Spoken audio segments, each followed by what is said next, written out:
5 अगस्त 2023 5 अगस्त यौम इस्तिसाल कश्मीर के मौके पर आज़ाद कश्मीर भर में एहतजाजी जलसे, जुलूस और रैलियां।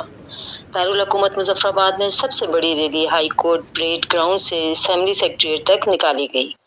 एहतजाजी रैली की क़यादत वज़ीर आज़म आज़ाद कश्मीर चौधरी अनवारुल हक ने की। रैली में सीनियर मोस्ट वज़ीर कर्नल रिटायर वक़ार अहमद नूर, वज़राए हुकूमत Javed Iqbal, Chaudhary Akbar Ibrahim, chief secretary Azad Kashmir Mohammad Usman चाचड़, secretaries हुकूमत सरबराहान महकमा जात, सियासी समाजी मजहबी तंजीमों के नुमाइंदगान समेत तमाम मकतब फ़िक्र से ताल्लुक़ रखने वाले अफराद ने रैली में शिरकत की। शुरकाए रैली ने पाकिस्तान और आज़ाद कश्मीर के झंडे उठा रखे थे, जिन पर कश्मीरियों के हक और भारत मुखालिफ नारे दर्ज थे।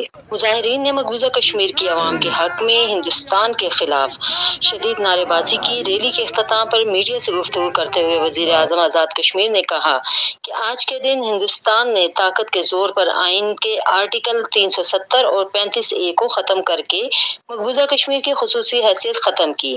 हम आज तहरीक आज़ादी कश्मीर के बेस कैंप से कश्मीरियों के इस एहतसाल के खिलाफ आवाज़ बुलंद कर रहे हैं और मकबूजा कश्मीर की आज़ादी तक हमारी जद्दोजहद जारी रहेगी। कश्मीरी तकमील पाकिस्तान की जंग लड़ते रहेंगे। उन्होंने कहा कि भारत हुकूमत भारतीय ताकत के जरिए कश्मीरियों को अपने साथ नहीं रख सकता। आज के दिन मेरा अक़वाम मुत्तहिदा से मुतालबा है कि वो हिंदुस्तान पर दबाव बढ़ा दे और अपनी करारदादों के मुताबिक कश्मीरियों को इनका हक़ खुद इरादियत दिलवाए। उन्होंने मजीद कहा कि हिंदुस्तान की हर मुहिम जोई का मुंह तोड़ जवाब दिया जाएगा।